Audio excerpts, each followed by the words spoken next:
अस्सलाम वालेकुम जी, मैं हूं रशीद बलोच। इस वक्त आप द्रुन टीवी देख रहे हैं। आज 3 मौज़ूआत हैं, उस पर बात कर लेते हैं। एक तो ये है कि एक जिरगा हुआ है वज़ीर आला हाउस में, वहाँ पे कुछ लोग शरीक हुए हैं। उसमें नाराज़ बलोच और कबायली झगड़ों से मुताल्लिक बातें हुई हैं। इस टॉपिक पे हम आपको शेयर करेंगे क्या हुआ है। और दूसरा, पीपल पार्टी ने मज़ीद बलूचिस्तान में राबिते शुरू कर दिए हैं। किन किन से राबिता हुआ है वो आपके साथ शेयर करेंगे। और तीसरा ये है कि तुर्बत में जो धरना बैठा हुआ था वो कोयटा के लिए लॉन्ग मार्च करके कोयटा की तरफ रवाना हो गए हैं। 3 मौजू हैं, इन पे बात कर लेते हैं। लेकिन आगे बढ़ने से कबल आपने हमें सब्सक्राइब करना है, अपना फीडबैक देना है और घंटी का बटन दबाना है। अच्छा जी, सबसे पहले तुर्बत धरने से मुतल्लिक बात कर लेते हैं।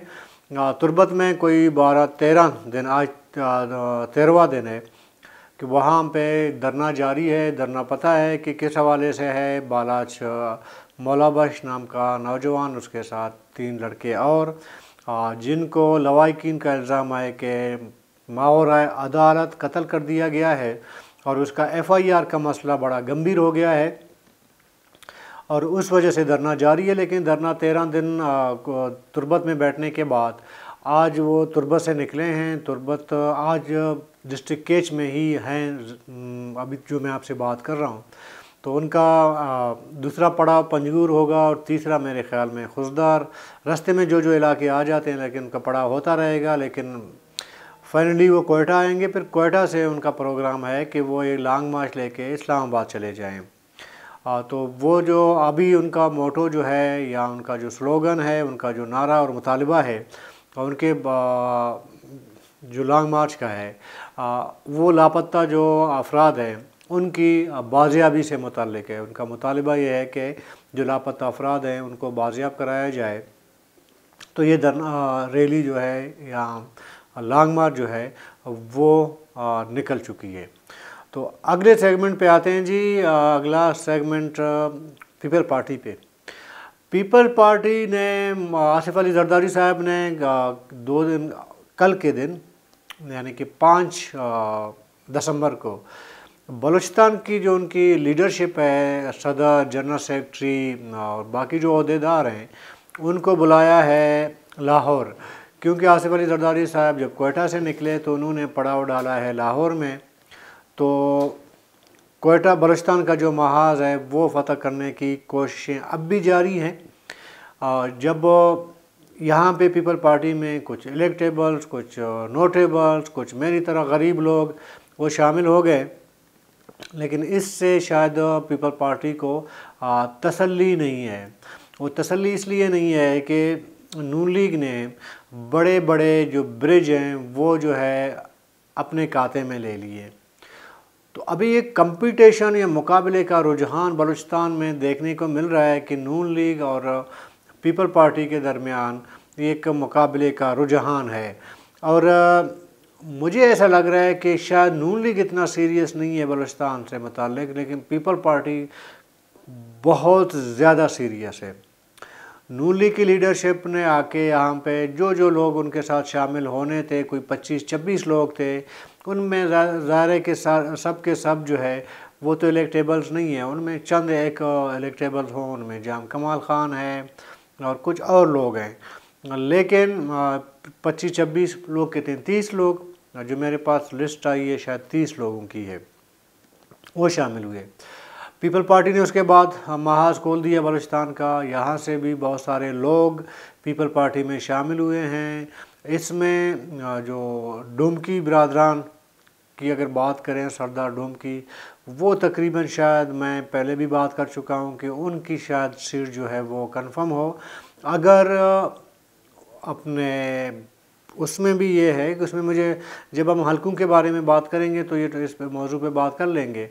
क्योंकि डोमकी बिरादरान भी तकरीबन 2 हिस्से हो गए हैं। वो कैसे हुए हैं वो तो आगे जब बख्तियाराबाद सिब्बी के हलके की जब हम उस पर जब हम आएंगे, हमारा प्रोग्राम ये है कि हम इलेक्शन करीब आते ही हम डेली एक हलके पे एक सेगमेंट कर लें, तो उस पर हम बात कर लेते हैं।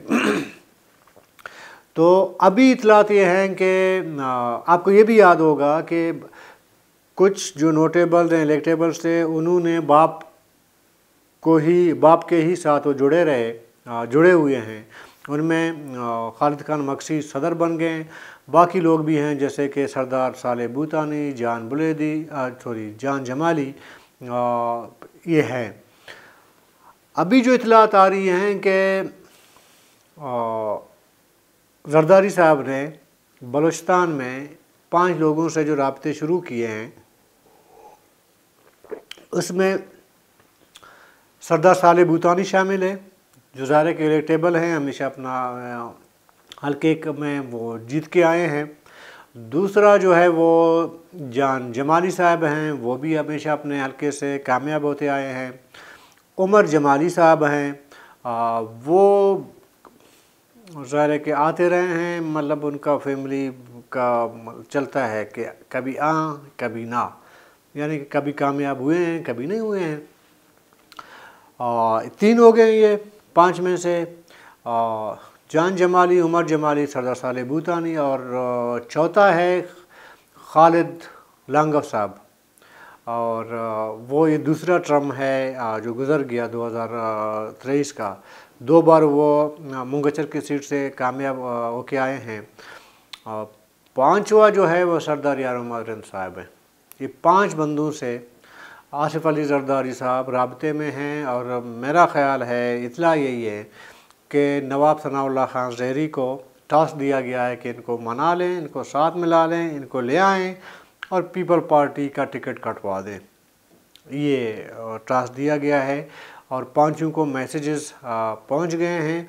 अभी ये देखना है कि ये लोग जिनकी मैंने नाम ली हैं वो पीपल पार्टी ज्वाइन करेंगे या नहीं करेंगे, इंडिकेशन किस तरफ जाएंगे। क्योंकि सरदार यार उमर साहब ने तो ऐलान किया है कि वो आज़ाद हैसियत से इलेक्शन लड़ेंगे। ये आज की बात कर रहा हूँ, आज जो अभी मैं बात कर रहा हूँ, आज ही उनकी खबर छपी है। बल्कि उन्होंने कहीं पे एक इंटरव्यू वगैरह दी थी, उसमें वो कह रहे हैं कि जी मैं आज़ाद हैसियत से इलेक्शन लड़ूंगा। सरदार साले भूतानी साहब कई बार ऐलान कर चुके हैं कि जी मैं बाप के साथ इंटैक्ट हूँ और बाप का प्लेटफॉर्म मैं नहीं छोड़ूंगा और बाप के प्लेटफॉर्म से ही मैं इलेक्शन लड़ूंगा। अच्छा, जान जमाली साहब का भी ज़्यादा कि वो बाप से हैं, तो वो भी बाप से उनका ज़्यादा इस तरह के बयानात वगैरह नहीं हैं, वो खामोशी से अपना काम कर जाते हैं। तो लग ऐसा रहा है क्योंकि बाप का जो ये कंसल्टेशन हुआ था तो उसमें वो बैठे हुए थे और उन्होंने बाप के प्लेटफॉर्म से ही सियासत करने का ज़ाहिर है कि एक मैसेज कन्वे किया कि बाप के साथ मैं इंटैक्ट रहूँगा। उमर जमाली साहब मेरे ख़्याल में पीटीआई से थे, शायद ऐसा ही है। तो वो जो है मुमकिन है कि वो चले जाएं पीपल पार्टी। खालिद लांगव साहब के जहाँ तक उनका ताल्लुक़ है, जो मेरी इतलात हैं कि खालिद लांगव साहब की शायद ख्वाहिश है कि वो नेशनल पार्टी ज्वाइन करें, और कुछ हर्डन आए हैं जिसकी वजह से वो नेशनल पार्टी अब तक ज्वाइन नहीं कर सके हैं और शायद ज्वाइन ना करें, या नेशनल पार्टी इतना इंटरेस्टेड नहीं है कि खालिद लांगव साहब जो है वो नेशनल पार्टी ज्वाइन कर लें। तो मुमकिन है कि खालिद लांगव साहब भी पीपल पार्टी ज्वाइन कर लें। ये 2 लोगों की, जो मैंने 3 लोगों की बात की, उसमें जान जमाली साहब, सरदार साले भूतानी साहब, सरदार रिंद साहब, ये तीनों की अभी ये 3 मैं बताऊं चले जाएंगे पीपल पार्टी। इतला यही है, जब इनसे राबिता हुआ है तो वो पीपल पार्टी चले जाएंगे। तो इस तरह जब ये लोग अगर शामिल होंगे तो फिर ऐसा पलड़ा थोड़ा सा बारी रहेगा। लेकिन मेरा मौक़िफ़ एक ही है, मैं हमेशा जो दोहराता रहता हूँ, ज़रूरी नहीं है कि आप पीपल पार्टी या नून लीग में शामिल हों तो अपनी जो है वो नशिस्त पे कामयाब भी हों, ये ज़रूरी नहीं है। इस बार इसमें हार जीत का रुझान बहरहाल मौजूद है, इम्कानात मौजूद हैं। और 2018 का जो दौर था शायद वो सुनहरा दौर बाज़ लोगों के लिए दोबारा ना आए, और इसमें हार जीत के इम्कानात ज़्यादा हैं। कहीं पे तो ये भी इतला है, मुमकिन है कि आने वाले इलेक्शन में बहुत सारे ब्रिज वो जो है डह जाएं। ये भी अभी इतलात इस तरह के मतलब जब आप बैठते हैं ना कहीं सर्कल पे, गपशप जब लगती है तो 8-10 लोग बैठते हैं तो मुख्तलिफ़ लोगों की मुख्तलिफ एक तो राय होती है, मुख्तलिफ इन्फॉर्मेशन होती है। तो दोस्तों के साथ आप बैठते हैं तो इस तरह का भी आपको ख़बरें सुनने को मिलती हैं कि शायद ऐसा भी हो कि बड़े बड़े ब्रिज गिर जाएं। लेकिन मुख्तसर अगर इस बात को कैसा अगर आप पूरा लपेट के एक जगह ला के रखें ना, उसका मुख्तसर आप कहें कि बॉटम लाइन वो ये कि ये इन्हीं लोगों ने दोबारा असम्बली में आना है तो बलूचिस्तान के सेहत पे कोई फ़र्क नहीं पड़ना। वही लोग हैं, ज़ाहिर पॉलिसियाँ वही होंगी, मामला तो ऐसे ही चलेंगे, सब कुछ वही होगा। पार्टी से बदल जाएगी, चेहरे शायद वही हों, लेकिन ज़्यादातर लोग कहते हैं कि शायद पार्टियों के अंदर भी चेहरे बदल जाएं। अभी ये ज़ाहिर है कि इलेक्शन होंगे फिर पता चल जाएगा। लेकिन एक चीज़ और मैं जाते जाते शेयर करूं, जो लोग बाप में थे वो तो ख़ुद मुख्तार थे। बाप के अंदर तो हर फ़र्द ख़ुद मुख्तार था, टिकट होल्डर, उनकी मर्ज़ी होती थी। वो बैक वक़्त 2 नशिस्तों से इलेक्शन लड़े, 4 नशिस्तों से लड़े, 1 नशिस्त से लड़े, ख़ुद मुख्तार थे, वो अपना फ़ैसला ख़ुद कर सकते थे। चूँकि अभी कुछ लोग पीपल पार्टी ज्वाइन कर चुके हैं, कुछ लोग नून लीग। अगर कोई शख्सियत ये समझे कि जी मैं बिलफर्ज अगर पीपल पार्टी के प्लेटफार्म मतलब पीपल पार्टी को ज्वाइन कर लिया और उसके बाद वो ख्वाहिश रखे मैं 3 नशिस्तों पे इलेक्शन लड़ूंगा, तो मेरे ख्याल में पार्टी के अंदर फिर इस तरह उसके लिए मुमकिन नहीं होगा। ज़रा पीपल पार्टी अगर किसी इलेक्टेबल को शामिल कर रहा है तो उसको वो 3 या 4 नशिस्तों के लिए टिकट मुहैया नहीं करेगा, वो एक ही टिकट देगा जहाँ पे उसका आबाई अपना नशिस्त हो। दाएं बाएं अगर वो कहीं कोई लड़ना चाहे तो मेरा ख्याल है कि पार्टी के अंदर थोड़ा सा उसको मुश्किलात का सामना करना पड़ेगा। यही सूरत हाल नून लीग की भी हो सकती है। जो लोग नून लीग चले गए हैं, अगर वो ख्वाहिशमंद हैं कि 3-4 नशिस्तों से जो है हम इलेक्शन लड़ें, तो उनके लिए भी ये मुश्किल आ सकती है कि नून लीग भी एक ही शख्स को 3 या 4 टिकट नहीं दे सकता। ये मेरे मालूमात नहीं है, मेरा राय है, मेरा तजज़िया है, ये आप कह सकते हैं। अच्छा जी, तीसरी सेगमेंट पे आते हैं। आज एक कबायली जिरगा हुआ है वज़ीर आला हाउस में। उस कबायली जिरगे में साबिक़ जो गोरिल्ला लीडर रहे हैं गुलजार इमाम साहब, वो भी शरीक हुए और बाकी कबायली टाइप का एक ये जिरगा था। अब्दुल खालिक हज़ारा IDP की जानिब से वो भी मौजूद थे और रहमत बलोच साहब नेशनल पार्टी के वो भी मौजूद थे और बाकी सूबाई कैबिनेट के लोग मौजूद थे, कुछ जर्नलिस्ट मौजूद थे। उसमें मैं ज़ाती तौर पर नहीं जा सका, कुछ मसरूफियात की वजह से। मुझे जाना चाहिए था, ऑब्ज़र्व करना चाहिए था, लेकिन मैं नहीं जा सका उसमें। अच्छा, बाकी कुछ ऐसे लोग जो नाउन अननाउन यानी कि शुनाख्ता चेहरे भी थे, गैर शुनाख्ता भी थे, कुछ डेरा बूटी से थे, मुख्तलिफ़ इलाक़ों से लोग आए थे, पश्तून भी थे, बलोच भी थे।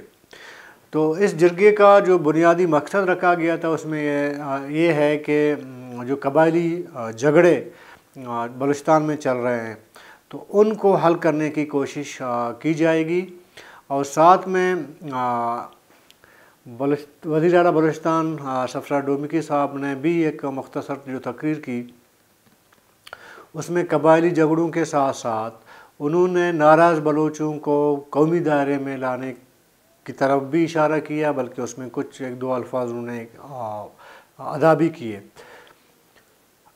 अभी इस पे आते हैं कि क्या ये कबायली जो जिरगा हुआ है ये अफेक्टिव है, ये मतलब जो लोग बैठे हुए थे ये नाराज़ बलोचों को भी मना सकती है या कबायली झगड़े भी ख़त्म करवा सकती है।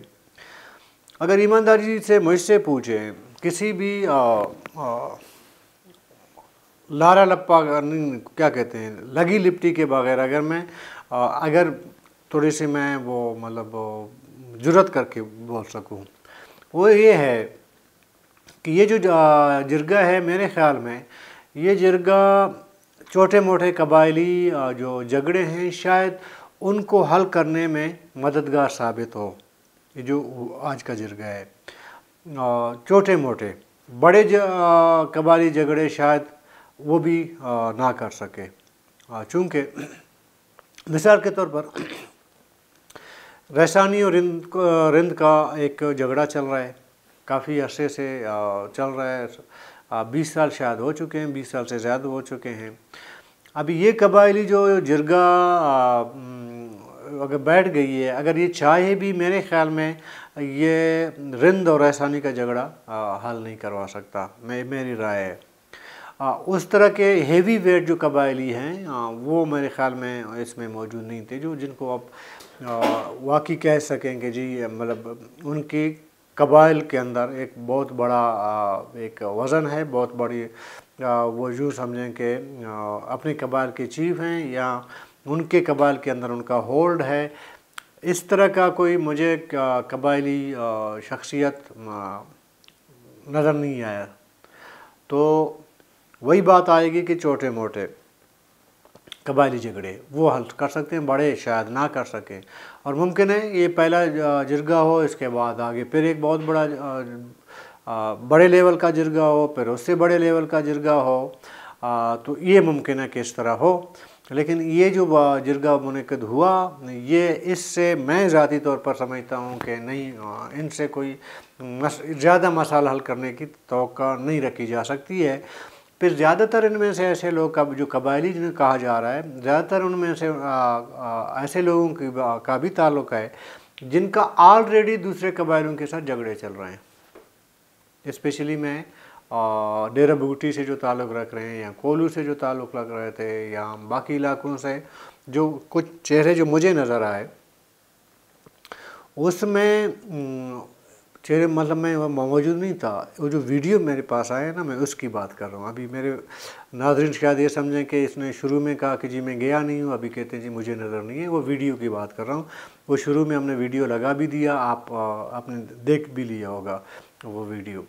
अच्छा, एक जो बात जो समझ आ रही है, जो मैं कहना चाह रहा हूँ, शायद उसमें मैं ज़्यादा खुल के ना बात कर सकूँ, थोड़ा बहुत उसमें मैं बात करना चाहूँगा कि ये जो नाराज़ बलूचों का वज़ीर आला साहब ने जो बात की है, देखिए उसमें एक तो मेरे ख़्याल में रियासती एक बयानिया या एक पॉलिसी मौजूद है कि अगर एक बंदा पहाड़ों पे चढ़ा है, वो रियासत मुखालिफ हो, सरगर्मियाँ हैं, रियासत के ख़िलाफ़ लड़ रहा है, अगर वो वॉलंटेरियली ऐलान करे और रियासत को कहे कि जी मैं अभी तक गया हूँ, मैं मज़ीद जंग नहीं लड़ सकता, तो उसके लिए ऑलरेडी रियासत के अंदर मेरे ख़्याल में एक पॉलिसी मौजूद है, उसको रियासत वेलकम कहती है। तो वज़ीर आला साहब ने मेरे ख़्याल में वही रियासती जो पॉलिसी है उसको उन्होंने कहा है कि वो अगर कोई शख्स, इससे पहले भी उन्होंने कहा है एक इंटरव्यू में कि कोई शख्स अगर कौमी दायरे में आना चाहता है तो वो उसको वेलकम किया जाएगा या उसको उसके लिए रास्ते खुले हैं। ये तो मेरे ख़्याल में हर हुकूमत में ये पॉलिसी, ये मेरे ख़्याल में हुकूमतों की नहीं बल्कि रियासत की पॉलिसी ऐसे न एलानिया नहीं, गैर एलानिया एक ऐसी पॉलिसी हमें नज़र आती है।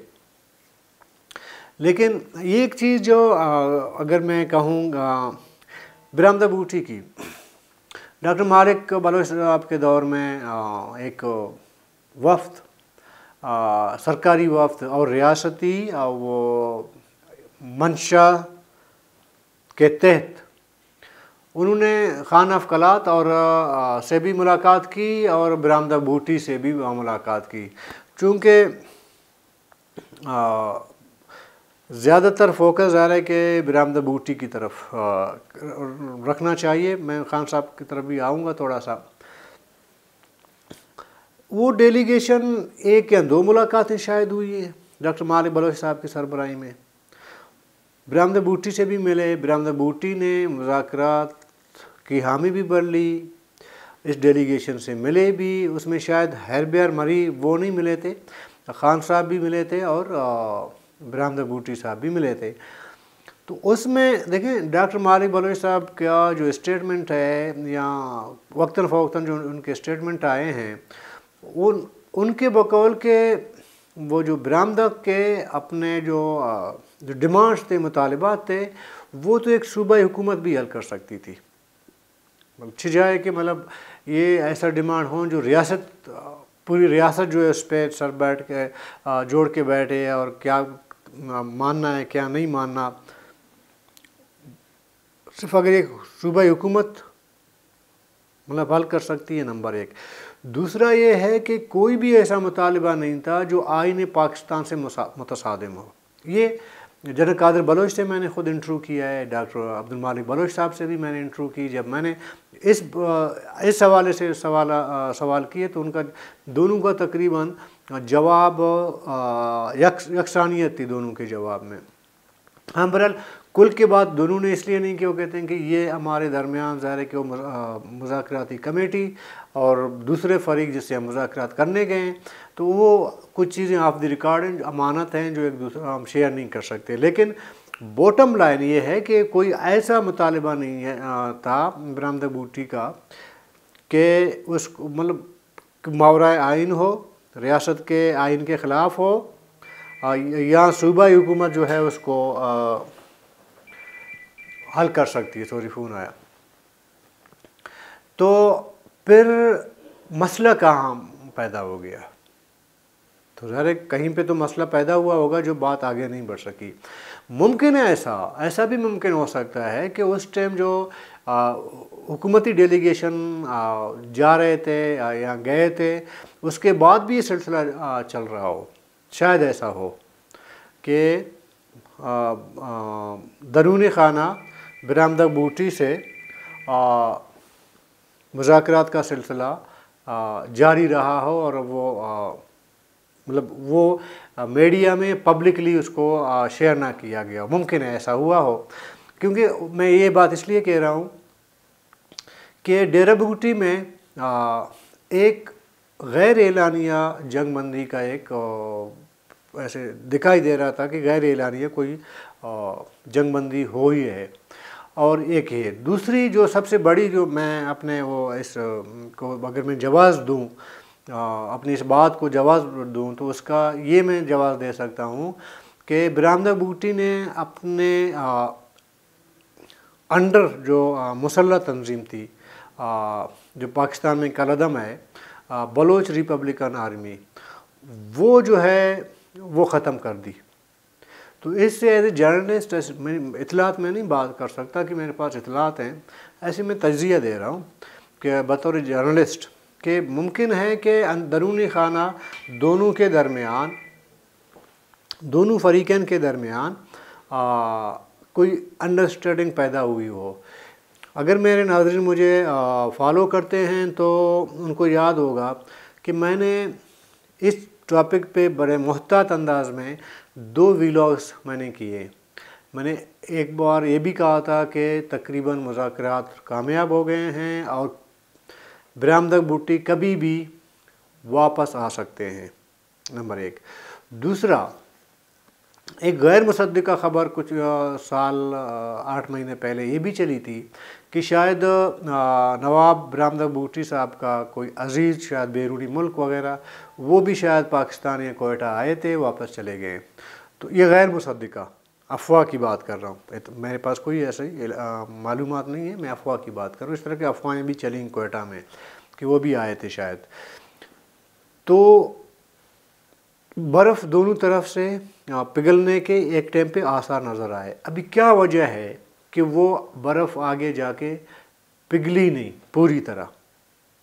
तो उसमें भी अगर मैं शायद थोड़ा सा इसको मुहतात अंदाज में बता दूं, शायद कुछ लोग ऐसे हैं जो पार्लियामेंट में बैठे हैं या जो जिनका इंटरेस्ट है, वो नहीं चाहते कि इस तरह का कोई मुफाहमत का अमल जारी रहे। अभी वो कौन हैं, वो तो बलूचिस्तान के किसी भी बंदे से अगर कोई समझ बूझ रखने वाला कोई शख्स आपसे पूछे, वो आपको बता देगा। तो वो नहीं चाहते। फिर ये शायद मुमकिन है कि जो पॉलिसी साज हैं उनके अंदर भी दो राय पाए जाते हों। एक राय ऐसी हो कि जी इनसे बात करनी है, इनको लेके आना है। दूसरी राय ऐसे हो कि नहीं, वो लोग जो हमारे साथ रहे हैं गुज़िश्ता 15-20 सालों से तो उनको साथ रखना है, बाकी जो बैरूनी मुल्क हैं उनको बैरूनी मुल्क जहाँ पे भी हैं बस रहने दें। आज वज़ीर आला साहब ने वज़ीर आला डोमकी साहब ने चूँकि ख़ुद भी नवाबज़ादा बरामदा बूटी के वो रिश्तेदार भी हैं ना, तो अभी वो केयर टेकर CM भी हैं, तो उन्होंने ये बात कही है। तो इससे शायद ऐसा लगे कि दोबारा शायद ऐसी कोई पॉलिसी दोबारा रीओपन करने की कोशिश हो रही है, ताकि जो बैरूनी मुल्क कम से कम लोग बैठे हुए हैं उनसे कोई डायलॉग का सिलसिला शुरू किया जा सके। और दूसरी तरफ अगर ये देखा जाए कि साबिका जो गोरिल्ला कमांडर कहें, जंगजू कहें, मुज़ाहमतकार कहें, दहशतगर्द कहें, मतलब जो जिसकी मर्ज़ी है जो उनके बारे में कहे, वो अंडर अरेस्ट है गुलजार इमाम साहब, तो वो भी इस जिरगे में आए थे। तो उससे शायद कुछ आइडियाज़ उससे भी उन्होंने भी कुछ आइडियाज़ दिए हों कि ये जो नाराज़ बलोच हैं क्योंकि जब हम नाराज़ बलोच कहते हैं दोनों तरफ से जो पहाड़ों पे हैं वो भी नाराज़ होते हैं, जो इक़्तिदार में हैं वो भी नाराज़ होते हैं। समझ गए आप? दोनों को इस लफ्ज़ से मतलब वो ख़ाइफ़ होते हैं इससे कि ऐसे लफ्ज़ ना कहा जाए। तो अभी इसका कोई मुतबादिल लफ्ज़ अभी तक हमने ईजाद नहीं की है कि क्या मुतबादिल उसका लफ्ज़ होना चाहिए। तो हमें भी मोहतात होकर बात करनी होती है, क्योंकि हम जैसे गरीब लोग फिर ट्रैक पे चलना बेहतर है। कहीं मुंह से कोई ज़बान से कोई ऐसे लफ्ज़ ना निकले जो बाद में कोई मसला क्रिएट कर दे। बहरहाल अगर वाकई एक पॉलिसी वज़ा या रीओपन करने की कोशिश हो रही है इस जिरगे की तवस्सुत से, तो फिर एक सवाल एज ए जर्नलिस्ट मेरा बनता है कि फिर क्या वजह है कि जो बरामदा के साथ एक डेलीगेशन ने जाके मुज़ाकरात किए थे, जो भी उनके डिमांड्स थे उनको पब्लिक क्यों नहीं किया गया, ताकि हाँ पब्लिक को पता चले कि जी जो बैरूनी मुल्क हैं उनको वो चाहते क्या, मतलब बैरूनी मुल्क जिनसे मुज़ाकरात में बरामदा बूटी की बात कर रहा हूँ कि उनके डिमांड्स क्या थे। अगर एक सूबाई हुकूमत उसको हल कर सकती थी उनके डिमांड्स को, तो फिर वजह क्या थी कि वो फिर ये डायलॉग रुक गया, फिर वो आए नहीं और मामला आगे नहीं बढ़ सके। कोई तो वजह हो सकता है ना उसमें। जैसे मैंने कहा कुछ लोग नहीं चाहते हैं, तो कुछ लोग तो मेरे जैसे बहुत सारे लोग हो सकते हैं ना। कुछ लोगों की दुकानदारी बंद हो सकती है, कुछ लोगों की और ये बलूचिस्तान की सूरत हाल है। सूरत हाल की वजह है कि आज बलूचिस्तान के तीन बड़े बड़े ओहदे जो है वो इस्लामाबाद में बलूचिस्तानियों के पास है। ये मानना पड़ेगा, अगर वो नहीं होती तो ये लोग भी नहीं होते। लेकिन क्या रियासती पॉलिसियाँ चंद लोगों के कहने पे ही वो मतलब जिनका इंटरेस्ट है, मफादात हैं, उनके हाँ या ना कहने से जो बदलती हैं? अगर ऐसा है तो फिर मेरे ख़्याल में डायलॉग का कोई फ़ायदा नहीं है और इस तरह बात करने का भी कोई फ़ायदा नहीं है।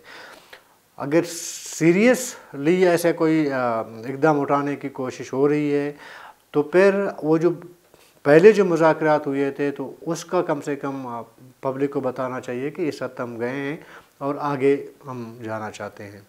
और उसमें आपका खान साहब से बाद में तो मीर कुद्दुस बिजंजा वगैरह लोग भी जाके मिले थे ना। खान साहब वो तो बैठे हुए हैं, उनका जो है वो तो ख़ुद कहते हैं कि तमाम वो लोगों के लिए बलूचिस्तान के मेरे दरवाज़े खुले हैं।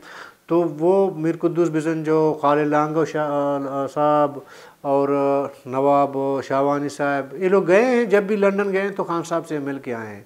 और ख़ान साहब ने एक बार शायद, अगर मैं गलत नहीं हूँ तो ख़ान साहब का शायद एक बार स्टेटमेंट भी आया था कि जिन नवाबों सरदारों ने मुझे लंदन भिजवा दिया बैरूनी मुल्क कि आप जाएँ बलूचिस्तान का मुकदमा लड़ें, वो अगर मेरे पास आ जाते हैं तो फिर मैं सोचूंगा कि उनके साथ क्या बात करनी है, मैं वापस आने का सोच सकता हूँ।